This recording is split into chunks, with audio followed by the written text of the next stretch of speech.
You're listening to the ESO Network, your station for all things geek.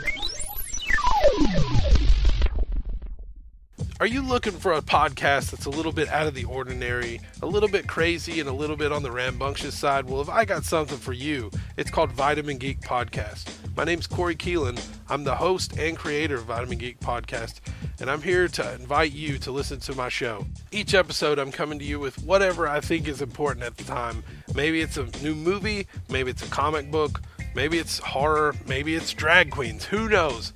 I love to talk, and I just love to get you guys involved in the conversation. I invite you all to check out my Facebook page. It's facebook.com/Vitamin Geek Podcast. I would love to hear your feedback. So please join me and check us out here, Vitamin Geek Podcast, here on the ESO Network.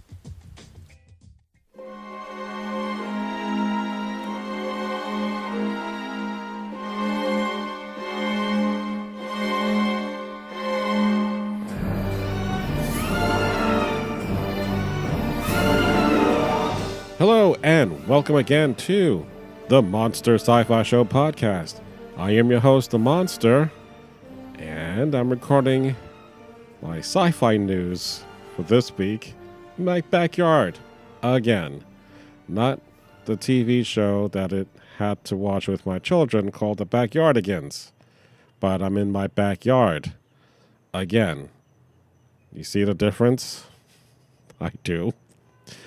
Anyway, so I have my usual big three sci-fi news topics, which I'm going to be talking about, which is going to be starting off with a reboot of the animated series Reboot.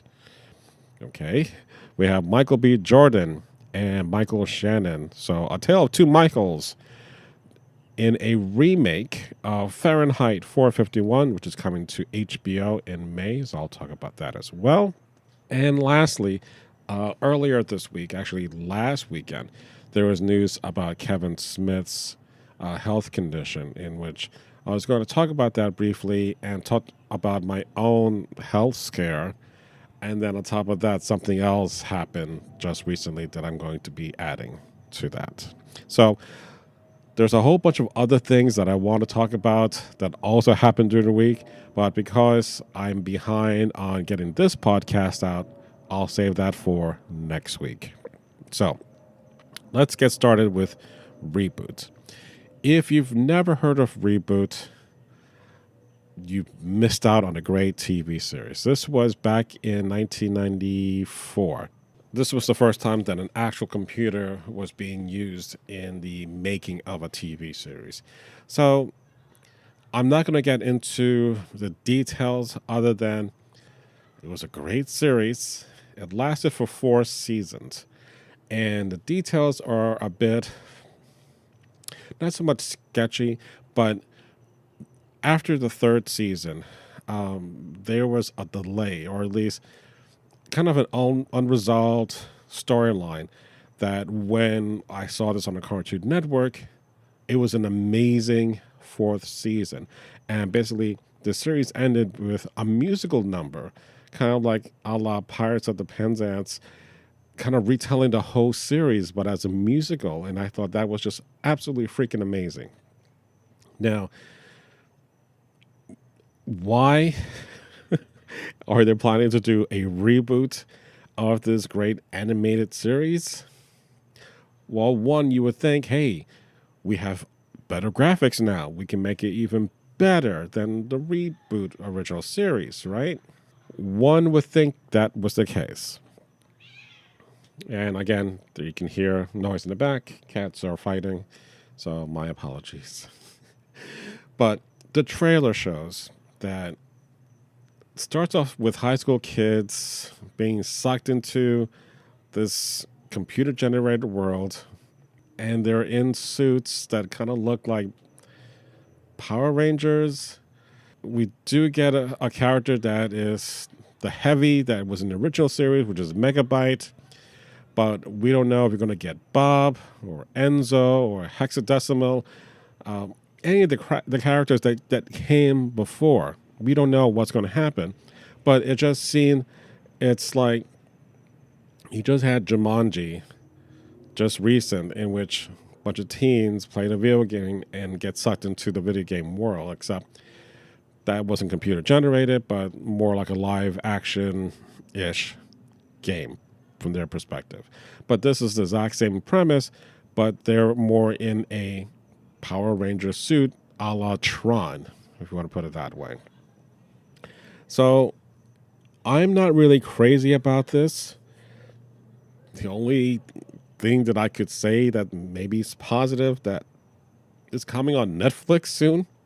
So we're really not going to be paying for this, but I have a feeling I will be paying for this with my time, in which I will pull out the last bit of hair that I have somewhere in my head, hoping to dear God, why is this series happening in the first place? But in fairness, I will be watching it, and we'll talk about that when the time comes. And that won't be until later this month. So we shall see. All right, so let's move on to our next topic, which is going to be about Fahrenheit 451. If you're not familiar with this book, there was a movie that came out, and the premise was books were illegal. And you had firemen burning books. That was their job. Their job was to find these books and basically burn them. And you would have one fireman, his name is Guy Montag, who basically is starting to have doubts about what he is doing. And in the course of the story, at the end, he was able to find living books, people who memorize books, kind of like the Book of Eli. Think of it that way, in that sense. And that's an amazing story if you have not watched Book of Eli. But before then, you had this. So people wanted to save books, and they memorized it all to memory, every single word. And being that this was Ray Bradbury's work, one of the people that Guy met was the person named The Martian Chronicles. Hi, I'm Ray Bradbury, The Martian Chronicles, which was kind of an in-joke because he wrote The Martian Chronicles. So I thought that was very clever. Now, the reason why I even bring up this movie, aside from the fact that we have Michael B. Jordan, who, if you have not seen Black Panther, playing Killmonger, steals this movie. Michael Shannon is in the latest movie called Shape of Water. So you have these two great actors coming together to do this really great movie. But the reason why I bring this up is because it has really a special connection to me. As you may or may not know, I am a librarian, and back in 2011, I was laid off basically from that whole financial crisis that happened to many Americans. So when I was able to get my job back in 2012, there was another round of proposed budget cuts that was about to happen again. And I felt at one point I didn't want to be part of the protesting, because when I got laid off, or before then, and hours got cut, there was no protest, there was no outrage. So I was really kind of not feeling it. Even though I just got my job back, I didn't feel like I should be protesting with everyone else. Where were they when I lost my job? But after some time had passed, there was a rally being held at it was referred to as Parrot Jungle, and that was Pinecrest Gardens.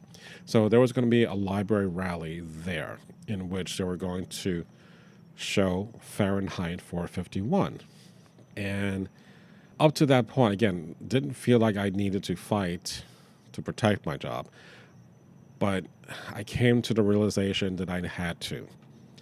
And to not only come up with whatever ideas but to also talk in front of the Board of Commissioners to tell them about my experience, about being laid off, and the hardship that not only myself, but the 11 or 13 people also that were going to be let go again.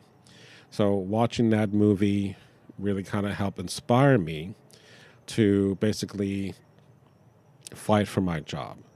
And if you listen to my Page 49 podcast, I believe it's the Star Trek 50th anniversary, in which you can hear the speech that I did, in which I talked about the needs of the many outweighing the needs of the few.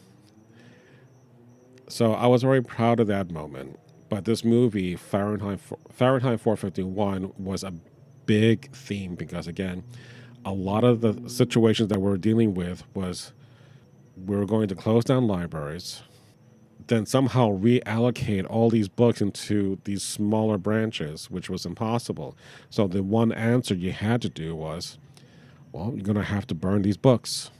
So the Fahrenheit 451 rang true to me back then. Still rings true every year when you have Banned Book Week. I'm eager to see this new version of it. And I remember even before this movie, there were plans to remake Fahrenheit 451, in which that was going to be by, I believe, Mel Gibson, all before he had the meltdown. So that would not have worked out. But, you know, he's kind of gotten back on track-ish a bit. So that comes out in May on HBO. So although I don't have a subscription right now, I probably will then, just for that movie. So again, 451 is an incredible, moving story about a society dealing with keeping society dumb and not having information. I'm proud to be a librarian because I will fight to protect everyone's right to have free access to information. So, all right. So the last thing I will be talking about again is the Kevin Smith health situation. So last Sunday, I believe, he was doing a stand-up special.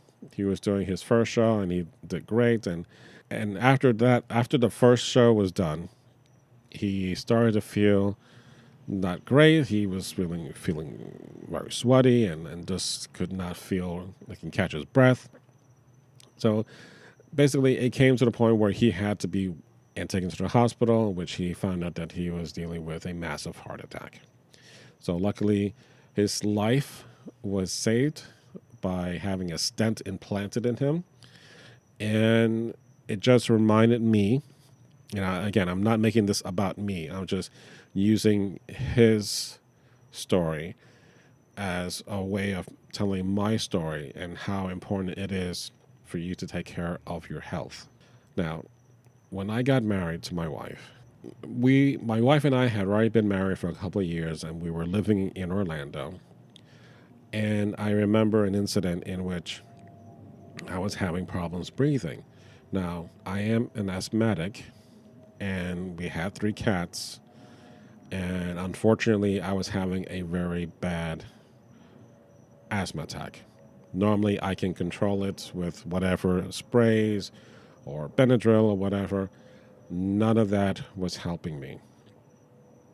And I panicked to the point where I'm trying to tell her, my wife, to call the ambulance to help save me.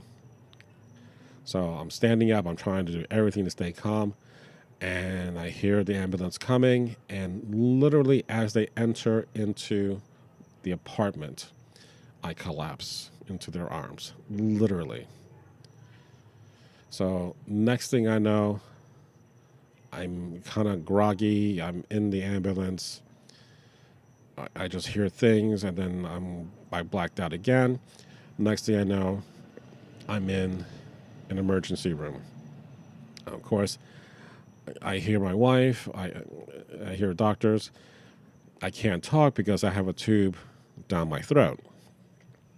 So basically, I had respiratory failure. And it wasn't as if I felt, I'm going to have my life flash before me or anything like that. It was just like I was talking or looking at what was around me, and then everything went black. I didn't feel any pain. I just went black. So I can only imagine what it might have looked like on the outside. Of course, my wife would know because she was there about what happened to me. And I'm not going to get into the details because it's too traumatic. But the reason why I bring that up, because as I was sitting or lying in the bed in the hospital, I was thinking about my life up to that point. I was hesitant about having kids because I was fearful of becoming like my biological father, who I did not like. I felt like I was going to be a lot like him with his temperament, and I was scared. I didn't want to be that kind of man. But at that time, you're really contemplating about your life, what you wanted to accomplish, what you want to do. And I made a decision after that to have a family. Now, there have been kind of seeds already planted when I left my job at Borders to a publishing house company in which there was like a family picnic. And being in Orlando, their picnic was at Universal Studios. So I didn't go because I was working, but I saw my coworkers' families' pictures all over the wall. And I felt really sad that I didn't have that I didn't have a family to be there. And that was the first thing that came to my head while I was thinking about in the hospital. So, lo and behold, almost 18 years later, I have 2 kids. I have a daughter who just turned 17 in January. My son is going to turn 12 in June. And that brings up another situation, because I thought that was going to be the end of the story. And again, just using my point about how important it is to take care of yourself and use the time that you have now to do what you want to do out of life, whatever that may be. So Thursday night, my wife was off from work, and she was going to take my daughter to get her learner's permit. So I get a text with her picture holding her learner's permit card. Very proud moment. I said, do you want to go and get ice cream at Swenson, which is it used to be one of our favorite ice cream shops until the management changed a bit. But since we're just going there for ice cream, it was just more of a celebratory thing. So it was already getting late. By the time we got there, it was like almost 9 o'clock. But again, I didn't care about the time. But as we were talking, my daughter was complaining, at least to me, about having kind of chest pains and how it hurts every time she took a breath. And I didn't really think too much about it. She was fine. She wasn't having an asthma attack or anything like that, but it was just getting progressively worse. So as the time went on, we finished our ice cream, and as we're heading back, she was getting more and more agitated with the pain. So we take her to urgent care, and basically all her primary functions are fine. There's no problems with the heart, chest sounds clear, blood pressure is normal, her blood oxygen levels are fine, but it was per their suggestion to take her to the emergency room so they can have more extensive tests. So we wound up taking her to the emergency room. And basically, my wife and I were at the hospital with our daughter, having the different tests run on her. So we were there very late into the night. And basically they couldn't find much in the way of any problems, other than there was something about I forgot the name of the name of the chest pain they gave it. So it seems some kind of internal thing, but that came out of the blue because it wasn't as if she had any injuries that caused that before. So again, I bring this up because things like this happen out of the blue, and without a moment's cause, your life can change. Not that I was worried about what was happening to my daughter, not that I was fearful of what might have happened if things gotten worse. I was just curious as to what was going on with her. So I'm grateful that everything is okay, and it will take time for that to heal, whatever that thing is. Like in Kevin's case, he got lucky. In my case, I got even luckier. And in my daughter's case, she was lucky that nothing else was serious with her. So, knock on wood for all the good health that we have, but try to be proactive. I need to be more proactive. I do my running when I can, and I have not because, again, I'm trying to get rid of whatever congestion that I have before I run, and then trying to stay to a committed track and be persistent. Because, again, sometime next year, I want to do at least a half marathon run again. So I'm feeling like I'm always getting 2 steps ahead and always 3 steps back. But like Alfred would say, why do we fall, Bruce? So we get to pick ourselves up. And that's what I have to do. And I hope that your health, wherever you may be, if you're listening to my podcast, you don't take for granted.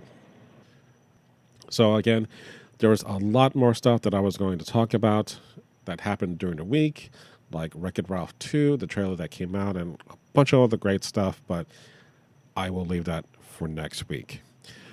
But before I go, I do want to give you some good news in which, because I belong to the ESO network, I'm very happy to hear that the ESO network is now on Patreon.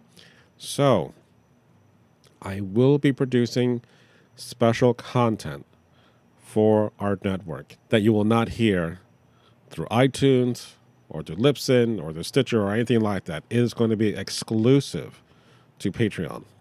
So if you go to www.patreon.com/ESO network, you can go there, sign up.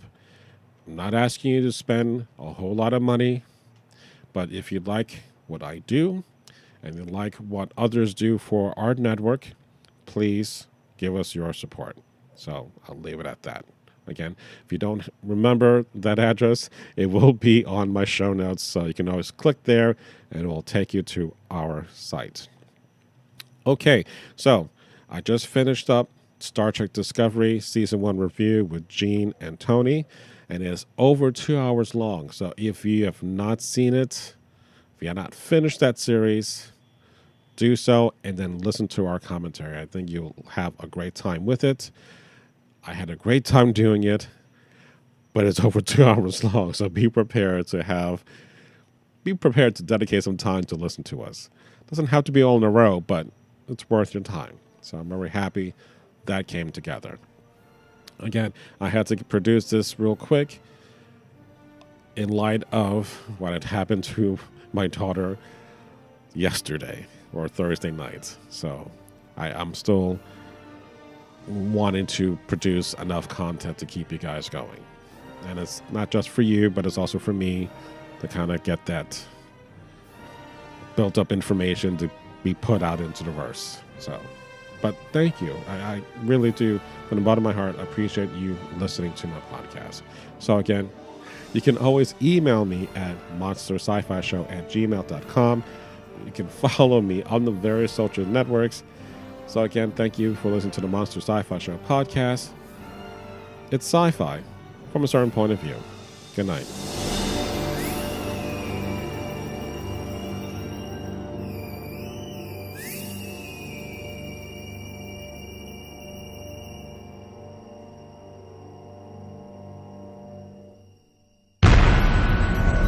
This has been a broadcast of the ESO Network, your station for all things geek, classic, current, and beyond. Be part of the crew at ESONetwork.com.